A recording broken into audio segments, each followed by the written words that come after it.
Good morning friends, welcome back to channel. So చాలామంది CP get గురించి process అడుగుతారు. CP get process so most of the స్టూడెంట్స్కి already తెలుసు. అని వాళ్ళ కోసం ఈ వీడియో. ఓకే, సిపి గెట్ అనేది జూలై 5th నుంచి ఎగ్జామ్స్ అన్నారు కదా. సో జూలై 5th అంటే ఒక 4-5 days ముందే, జూలై 1st 2nd లోపు, జూలై 1st వీక్లో కంపల్సరీ హాల్ టికెట్స్ రిలీజ్ అవుతాయి. అండ్ ఎగ్జామ్స్ అయితే మ్యాక్సిమం పోస్ట్ పోన్ అనేది ఉండదు. So compulsory as per time table అనేది పెడతారు, ఎందుకంటే టైం టేబుల్ ఆల్రెడీ ఇచ్చారు కాబట్టి. So they will follow time table. మళ్ళీ వేరే ఎగ్జామ్స్ ఉన్నాయి, సో సెంటర్స్ దొరకదు, ఎందుకంటే ఇది ఆన్లైన్ ఎగ్జామ్. సో ఆన్లైన్ ఎగ్జామా ఆఫ్లైన్ ఎగ్జామా అని కమెంట్స్ వచ్చినాయి, but it is online exam. Negative marking ఉండదు. సో 100 క్వశ్చన్లకు 100 క్వశ్చన్లు అటెంప్ట్ చేసి రాలి, తప్పు పెడితే మార్క్స్ ఏం కట్ కావు. సో ఆన్లైన్ ఎగ్జామ్ తెలుగు ఇంగ్లీష్లో ఉంటుంది. ఓకే, తెలుగులో కూడా పేపర్ అవైలబుల్ ఉంది మీకు. సో దాని గురించి ఇంకా ఏం అవసరం లేదు. అండ్ ఆన్లైన్ ఎగ్జామ్ కాబట్టి సో సిస్టమ్స్లో రాస్తారు కదా మీరు. సో కంప్యూటర్స్ అనేవి అవైలబుల్ ఉండాలి, దొరకాలి. ఇంజనీరింగ్ కాలేజెస్లో మీకు ఎగ్జామ్ సెంటర్స్ పెడతారు మెయిన్గా, ఎందుకంటే నార్మల్ డిగ్రీ కాలేజెస్లో కంప్యూటర్స్ ఉన్నాయి కదా. సో సెంట్రల్ గవర్నమెంట్ జాబ్స్, వేరే జాబ్స్కి సో అవి ఫ్రీ ఉండాలి, ఆ టైం దొరకాలి మనకు, ఆ కంప్యూటర్స్ అవైలబుల్ ఉండాలి. సో అందుకే డేట్స్ ఫిక్స్ చేస్తే మళ్ళీ చేంజ్ చేయరు. సో మళ్ళీ అవైలబుల్ ఉండే కాబట్టి మ్యాక్సిమం 99.99 పోస్ట్ పోన్ అయితే చేయరు. సో ఇది క్లియరా? సో ఉన్న టైంని కరెక్ట్గా యూజ్ చేసుకోర్రి. సో ప్రాసెస్ ఎట్లుంటుంది అంటే చెప్తున్నా. So CP get first exam రాస్తారు. ఎగ్జామ్ రాసిన తర్వాత వితిన్ 15 daysలో రిజల్ట్స్ వస్తాయి. సో 2-3 daysలోనే కీ వస్తుంది. కీ వచ్చిన తర్వాత రిజల్ట్స్ వస్తాయి. ర్యాంక్ కార్డ్ అనేది వస్తుంది. రిజల్ట్స్ వచ్చిన తర్వాత ర్యాంక్ కార్డ్ అనేది డౌన్లోడ్ చేసుకోవాలి. సో మీ ర్యాంక్ ఎంత వచ్చింది, మీ సబ్జెక్ట్లో మీ ర్యాంక్ ఎంత వచ్చింది, సబ్జెక్ట్ వైజ్ ర్యాంక్స్ ఉంటాయి. మీరు అప్లై చేసిన సబ్జెక్ట్లో మీ ర్యాంక్ ఎంత అని ఉంటుంది. సో ర్యాంక్ కార్డ్ అనేది డౌన్లోడ్ చేసుకోవాలి. నెక్స్ట్ డేట్స్ ఇస్తారు. ఓకే, మనకి వేరే ఇప్పుడు ఐసెట్ ఉంది ఎంబీఏ ఎంసీఏకి, వాళ్ళు ఈరోజు నిన్న ఎగ్జామ్స్ రాస్తారు, నిన్న ఈరోజు. అండ్ ఎడ్సెట్ ఉంది. సో ఎడ్సెట్కి ఐసెట్కి అయితే ఆఫ్లైన్లో ఉంది, ఎడ్సెట్కి నాకు ఐడియా లేదు. ఆఫ్లైన్లో సర్టిఫికేషన్ వెరిఫికేషన్ జరుగుతుంది. ర్యాంక్ కార్డ్ వచ్చిన తర్వాత మీ సర్టిఫికేట్లు వెరిఫై చేస్తారు. వెరిఫై అయిపోయిన తర్వాత వెబ్ ఆప్షన్స్ ఉంటుంది. ఓకేనా? సో మన సిపి గెట్ గురించి మాట్లాడుతున్నాం కాబట్టి ఆన్లైన్లోనే సర్టిఫికేషన్ వెరిఫికేషన్ ఉంటుంది. సో ఆన్లైన్లోనే మీరు సర్టిఫికేట్స్ అప్లోడ్ చేయాలి. ఆన్లైన్లో సర్టిఫికేట్స్ సో ర్యాంక్ కార్డ్ వచ్చిన తర్వాత వాళ్ళు ఒక స్పెసిఫిక్ డేట్స్ ఇస్తారు. ఆ డేట్స్లో మీ సర్టిఫికేట్స్, మీ 10th మెమో, మీ inter memo, degree memos, provisional memo, consultant memo, 2 long memos వస్తాయి.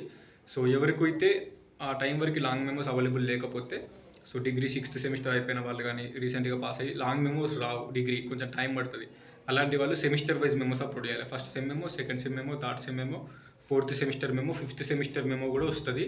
6th సెమిస్టర్ మెమో ఒకవేళ రాకపోతే ఆ రిజల్ట్స్ ఆన్లైన్లో రిజల్ట్స్ వస్తుంది కదా, దాన్ని ఒక స్క్రీన్ షాట్ తీసుకొని, లేదంటే అది పీడిఎఫ్ లాగా సేవ్ చేసి పెట్టుకోరి. దాన్ని మనం ప్రింట్ తీసుకొని దాని మీద ప్రిన్సిపల్ సార్ సైన్ ఉన్న స్టాంప్ వేపిస్తే అదే మెమోలాగా పనిచేస్తుంది. సో 6 సెమిస్టర్లకు 6 మెమోలు అప్లోడ్ చేయాలి. ఇఫ్ ఇన్ కేస్ మీ దగ్గర లాంగ్ మెమోస్ లేకపోతే, రాకపోతే అప్పటి వరకు. సో క్లియరా? నెక్స్ట్ వచ్చేసి క్యాస్ట్ ఇన్కమ్. ఇప్పుడు అప్లికేషన్లో మ్యాండేటరీ కాదు, అప్పుడు సర్టిఫికేషన్ వెరిఫికేషన్కి మ్యాండేటరీ. మనకు ర్యాంక్ కార్డ్ వచ్చిన తర్వాత సర్టిఫికేషన్ ఆన్లైన్లోనే జరుగుతుంది, మనం ఎక్కడికి వెళ్ళాల్సిన అవసరం లేదు. ఆన్లైన్లోనే లాగిన్ అయ్యి మన హాల్ టికెట్ నెంబర్ ఉన్న ర్యాంక్ ఎంటర్ చేసి లాగిన్ అయ్యి సర్టిఫికేట్స్ అన్నీ అక్కడ అప్లోడ్ చేయాలి. ఓకేనా? సో మీ బోనోఫైడ్స్ అన్ని, డిగ్రీ వరకు స్టడీ సర్టిఫికేట్స్ అన్నీ అప్లోడ్ చేయాలి. Memos 10th inter degree upload చేయాలి. సో చెప్పినా కదా, సెమిస్టర్ వైజ్ మెమోస్ అవసరం, లాంగ్ మెమోస్ లేకపోతే. సో నెక్స్ట్ వచ్చేసి ఆధార్ కార్డు అండ్ క్యాస్ట్ ఎప్పటిదైనా పర్లేదు. సో ప్రజెంట్ డిస్టిక్ ఉండాలి. ఓకే, సో ఇప్పుడు మాది old Karimnagar district. So Karimnagar ఇప్పుడు ప్రజెంట్ రాజన్న సిరిసిల్ల. సో దాని మీద రాజన్న సిరిసిల్ల డిస్టిక్ అని ఉంటే నాకు నో ప్రాబ్లం. కరీంనగర్ ఉంటే ప్రాబ్లం అవుతుంది, నా ఓల్డ్ డిస్టిక్ అది. ప్రజెంట్ డిస్టిక్ చేంజ్ అయింది కాబట్టి సో చేంజ్ అయిన కొత్త డిస్టిక్స్ అనేవి ఉండాలి. క్యాస్ట్ ఉంటే ఏం కదా. ఇన్కమ్ మాత్రం లేటెస్ట్ తీసుకోండి, 2024 ఇన్కమ్ ఈజ్ మ్యాండేటరీ. సో తీసి పెట్టుకోండి, సర్టిఫికేషన్ వెరిఫికేషన్లో అది కంపల్సరీ అవసరం ఉంటుంది. సో అంతే, ఇంకేముండే ఇక ఫోటో, సిగ్నేచర్ నార్మల్గా ఆల్రెడీ అప్లై చేసినాం కాబట్టి ఇవే 10th inter degree memos, caste income, Aadhaar card, bona fides. Okay, so study certificates, bona fides అంటే అవి అప్లోడ్ చేసిన తర్వాత వాళ్ళు వెరిఫై చేసుకుంటారు. వెరిఫై చేసి మీకు ఒక 2-3 డేస్కి ఏదైనా మిస్టేక్ ఉంటే, ఏదైనా బ్లర్ ఉన్నా కానీ, ఏదైనా మిస్టేక్ ఉన్నా కానీ మీకు చెప్తారు వాళ్ళు. సో మనం సైట్లో లాగినే చూసుకుంటే అప్రూవ్డ్ అవుతుంది. అప్రూవ్డ్ కాకపోతే ఏదైనా సర్టిఫికేట్ రిజెక్ట్ అయితే మళ్ళీ ఆ సర్టిఫికేట్ని రీఅప్లోడ్ చేయమంటారు. ఏదైనా 10th ఇంటర్ మెమో, లేదంటే క్యాస్ట్ ఇన్కమ్ ఏదైనా బ్లర్ ఉండి డీటెయిల్స్ కరెక్ట్ లేకపోతే రిజెక్ట్ చేసి రీఅప్లోడ్ చేయమంటారు. సో రీఅప్లోడ్ చేసిన తర్వాత అది మళ్ళీ అప్రూవ్ అవుతుంది. అప్రూవ్ అయిన తర్వాత వెబ్ ఆప్షన్స్కి లాగిన్ ఉంటుంది. సేమ్ అదే సైట్లో అదే hall ticket number, rank enter చేసి లాగిన్ అయితే సో వెబ్ ఆప్షన్స్ అనేవి పెట్టుకోవచ్చు. సో వెబ్ ఆప్షన్స్ అంటే సింపుల్, మీకు ఎక్కడెక్కడ చదవాలి అని అనుకుంటున్నారో అది పెట్టుకోవాలి. So like Osman university main campus, తర్వాత నిజాం కాలేజ్, తర్వాత సికింద్రాబాద్ పిజి కాలేజ్, లేదంటే సైఫాబాద్ సైన్స్ కాలేజ్, తర్వాత కాకతీయ యూనివర్సిటీ, తర్వాత Telangana university, Mahatma Gandhi university, Palamuru university, Satavahana university, first క్యాంపస్లన్నీ పెట్టాలి. తర్వాత నార్మల్ గవర్నమెంట్ డిగ్రీ కాలేజ్ లాస్ట్లో. ఓకే, సో మీకు మంచి ర్యాంక్ వస్తే ఫస్ట్ పెట్టిన ప్రిఫరెన్స్ ఉస్మానియా యూనివర్సిటీలోనే సీట్ వస్తుంది. కొంచెం తక్కువ ర్యాంక్ వస్తే సబ్ క్యాంపస్ వస్తుంది. ఇంకా కొంచెం తక్కువ ర్యాంక్ వస్తే కేయూ క్యాంపస్, టీయూ క్యాంపస్ వస్తుంది. అసలు మీ ర్యాంక్ అసలు 3000 4000 వెళ్ళిపోతే మీకు normal government degree college, private degree కాలేజ్లో సీట్స్ వస్తాయి. ఇది ప్రాసెస్. సో కొంతమంది అడుగుతారు, అన్న మేము సప్లీలో పాస్ అవుతున్నాం, సో లేదంటే కొంచెం లేట్ అవుతుంది మాకు అంటే, ఏం కాదు. ఇప్పుడు ఇదంతా జరిగేది ఫస్ట్ ఫేజ్కే. ఫస్ట్ ఫేజ్ సీట్ అలాట్మెంట్కి వెబ్ ఆప్షన్స్ పెడతారు. సర్టిఫికేషన్ వెరిఫికేషన్ అయిపోయింది, తర్వాత వెబ్ ఆప్షన్స్ పెట్టారు, ఫస్ట్ పేజ్ సీట్ అలాట్ అయింది. సో ఫస్ట్ పేజ్ సీట్ అలాట్ అయిన తర్వాత మళ్ళీ సెకండ్ పేజ్ స్టార్ట్ అవుతుంది. సో ఇప్పుడు కొంతమంది రిజల్ట్స్ లేట్ వచ్చి మెమోస్ లేక లేట్ అయిన వాళ్ళు ఉంటారు కదా, సో అలాంటి వాళ్ళు ఈ సెకండ్ పేజ్లో మీ మెమోస్, మీ రిజల్ట్స్ అన్నీ వచ్చి మీరు డిగ్రీ పాస్ అయ్యారు అనుకో, మళ్ళీ సెకండ్ పేజ్లో మళ్ళీ సర్టిఫికేషన్ వెరిఫికేషన్ జరుగుతుంది. అంటే మీకు మీ సర్టిఫికేట్స్ అన్నీ మళ్ళీ అప్లోడ్ చేయాలి సెకండ్ పేజ్లో. ఫస్ట్ పేజ్లో చేసుకొని వాళ్ళు కొంచెం డిగ్రీ రిజల్ట్స్ లేట్ అయినా, ఏమైనా లేట్ అయితే ప్రాసెస్, అలాంటి వాళ్ళు ఫస్ట్ పేజ్లో మిస్ అయితే సెకండ్ పేజ్లో సర్టిఫికేషన్ వెరిఫికేషన్ జరుగుతుంది.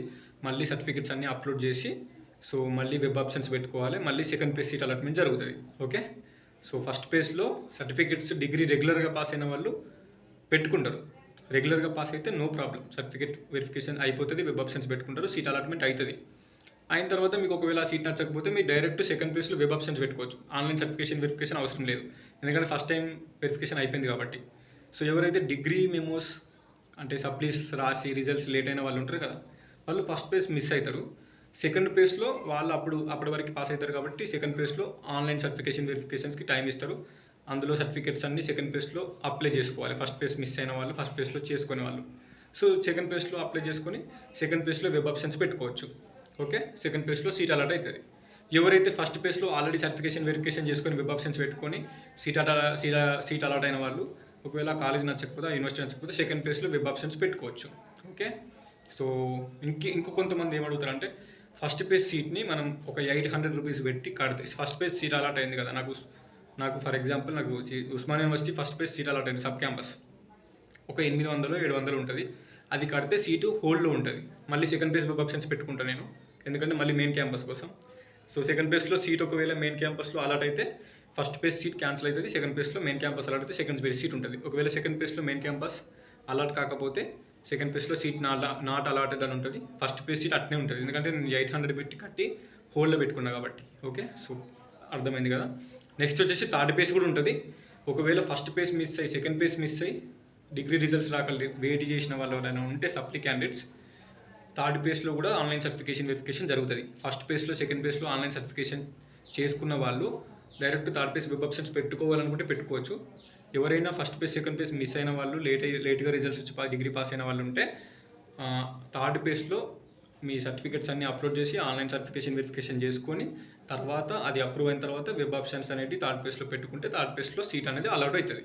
సో ఫస్ట్ పేజ్ ఉంటుంది, సెకండ్ పేజ్ ఉంటుంది, థర్డ్ పేజ్ కూడా ఉంటుంది. అండ్ ఇఫ్ ఇన్ కేస్ అప్పటికి కూడా క్యాండిడేట్స్ అనే వాళ్ళు ఇంకా ఉంటే పెడితే ఫోర్త్ పేజ్, స్పెషల్ పేజ్ అంటారు దాన్ని, ఫోర్త్ పేజ్ పెట్టొచ్చు లేకపోవచ్చు. ఓకేనా, ఫోర్త్ పేజ్ మ్యాక్సిమం పెట్టరు. ఒకవేళ పెట్టాలనుకుంటే కొంతమంది క్యాండిడేట్స్ కోసం పెడతారు, అప్పుడు కూడా ఛాన్స్ ఉంటుంది. ఫస్ట్ 3 పేజ్లు అయితే పక్కా ఉంటాయి. ఈ 3 పేజ్లో ఫస్ట్ పేజ్ మిస్ అయితే సెకండ్ పేజ్ మిస్ అయితే థర్డ్ పేజ్లో కూడా మనం ఆన్లైన్ సర్టిఫికేషన్ వెరిఫికేషన్ చేసుకొని వెబ్ ఆప్షన్స్ పెట్టుకోవచ్చు. సో నా డిగ్రీ రిజల్ట్స్ లేట్ అవుతుంది, నా 6th సెమ్ మెమోస్ లేట్ అవుతాయి, టెన్షన్స్ ఏమీ అవసరం లేదు. 3 పేజ్లు ఉంటాయి మనకి సిపికెట్లా. సీట్ అలాట్ అయిన తర్వాత కథం డైరెక్ట్ కాలేజ్కి వెళ్ళి టీసీ ఇచ్చి జాయిన్ కావాలి. ఇది ప్రాసెస్. సో మీరు ఫస్ట్ అయితే ఎగ్జామ్ అప్లై చేసుకొని ఎగ్జామ్ అటెండ్ అయ్యి ర్యాంక్ తెచ్చుకోరు. డిగ్రీ రిజల్ట్స్ తొందర వస్తే ఫస్ట్ పేజ్లోనే అలాట్ అవుతారు. డిగ్రీ రిజల్ట్స్ లేట్ వచ్చి సప్లీస్ రిజల్ట్స్ లేట్ వస్తే సెకండ్ పేజ్ థర్డ్ పేజ్ మిగులుతుంది. సో టెన్షన్ పెట్టుకోకరు, అర్థమైంది కదా క్లారిటీగా. So first page second page third పేజ్లో ఏదో ఒక పేజ్లో సెట్ అయిపోతారు. ఈ సంవత్సరం డిగ్రీ పాస్ కావాలంతే. ఇప్పుడు మీరు సప్లీలు రాస్తున్నారు, 6th సెమ్ రెగ్యులర్ ఎగ్జామ్స్ రాస్తున్నారు, లేదంటే 6th సెమ్ రెగ్యులర్ ఎగ్జామ్తో పాటు ఏమైనా సప్లీలు ఉంటాయి పాత 5th సెమ్ లేకపోతే 4th సెమ్ అన్నీ క్లియర్ చేసి పెట్టుకోండి. థర్డ్ పేజ్ వరకు అన్నా మీకు సప్లీస్ అన్నీ క్లియర్ అయిపోతే అట్లీస్ట్ ఏదో ఒక కాలేజ్లో వెబ్ ఆప్షన్స్ పెట్టేసి మనం జాయిన్ కావచ్చు. ఓకే, రెగ్యులర్ క్యాండిడేట్స్కి ప్రాబ్లం ఏమి ఉండదు, ఫస్ట్ పేజ్లోనే వెళ్ళిపోతారు రెగ్యులర్ క్యాండిడేట్స్. రెగ్యులర్గా ఎవరైతే అన్ని సెమిస్టర్ క్లియర్ అయిన వాళ్ళు ఉన్నారు, మంచి ర్యాంక్ వస్తే క్యాంపస్లోనే సీట్ వస్తుంది. సో ఇది నేను చెప్పాలనుకుంటున్న ప్రాసెస్. అంతే, సేమ్ ఫస్ట్ ఎగ్జామ్, తర్వాత ఎగ్జామ్స్ ఒక హాల్ టికెట్, ఒక ఆధార్ కార్డ్ పట్టుకొని పోవాలి సెంటర్కి, అంతే. ఆన్లైన్ ఎగ్జామ్ ఉంటుంది, తెలుగులో ఉంటుంది, ఇంగ్లీష్లో కూడా ఉంటుంది, ఏం అవసరం లేదు. ఎగ్జామ్స్ వచ్చిన తర్వాత ర్యాంక్ కార్డు వచ్చిన తర్వాత ఆన్లైన్ సర్టిఫికేషన్ వెరిఫికేషన్ ఫోన్లోనే అప్లోడ్ చేసుకోవచ్చు. అది కూడా మనం వీడియో పెడతాం ఎట్లా చేసుకోవాలని. ఆన్లైన్ సర్టిఫికేషన్ వెరిఫికేషన్ ఫోన్లో చేసుకున్న తర్వాత అప్రూవ్ అవుతుంది, ఫోన్లోనే వెబ్ ఆప్షన్స్ పెట్టుకోవాలి. అది కూడా మనం వీడియో పెడతాం, వెబ్ ఆప్షన్స్ ఎట్లా పెట్టాలని. వెబ్ ఆప్షన్స్ పెట్టిన తర్వాత సీట్ అలాట్మెంట్ అవుతుంది. సీట్ అలాట్మెంట్ అయిన తర్వాత ఆన్లైన్లోనే ఒక 800 కట్టి సీట్ కన్ఫర్మ్ చేసుకొని పోయి జాయిన్ కావాలి. ఒకవేళ నాకు సీట్ నచ్చలేదు అనుకుంటే ఆ సీటు 800 పెట్టి హోల్డ్లో పెట్టుకొని సెకండ్ ప్లేస్ వెబ్ ఆప్షన్స్ పెట్టుకోవచ్చు. సెకండ్ ప్లేస్లో వేరే సీట్ అట్టే వెళ్ళిపోతావు, వేరే సీట్ రాకపోతే ఫస్ట్ ప్లేస్ సీట్లోనే వెళ్ళి జాయిన్ అవుతావు. ఆ సీట్ అట్నే ఉంటుంది. సో క్లారిటీ వచ్చింది అనుకుంటా. మేబీ చాలామందికి ఇన్ఫర్మేషన్ తెలుసు, బట్ స్పెషల్గా వీడియో ఎందుకు చేస్తున్నా అంటే ఒక ఇద్దరు అడిగారు ఇన్స్టాగ్రామ్లో అన్న సిపిగెట్ ప్రాసెస్ ఎట్లుంటుంది from writing exam to seat allotment whole process ఒక చిన్న వీడియో చేయి మా కోసం అంటే చేస్తున్నాం. ఎందుకంటే తెలియని వాళ్ళు కూడా మేబీ ఉండుంటారు కొంతమంది అని. So that's my point and thank you so much. Maybe this information helpful to you. So subscribe to my channel, subscribe to our channel Campus Student.